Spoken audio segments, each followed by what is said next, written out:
Show you how you can edit your message, sent message on WhatsApp.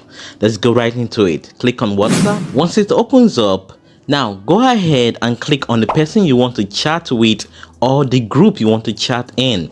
Now let's click on this right here.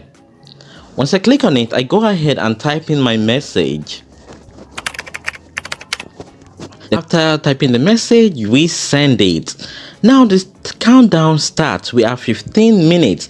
After 15 minutes, we won't be able to edit the message anymore. So this is a good time to go over the message, read it. If you were angry when you typed it, you want to be cool down and think, okay, do I really want to send this? Now let's go ahead and edit it. So just give it a long press, then click on these three dots. Then you can see it right here, edit. Now go ahead and click on it. Now you can see our message is now editable and we can go ahead and edit it. Go ahead and remove this, then make your change, then send it.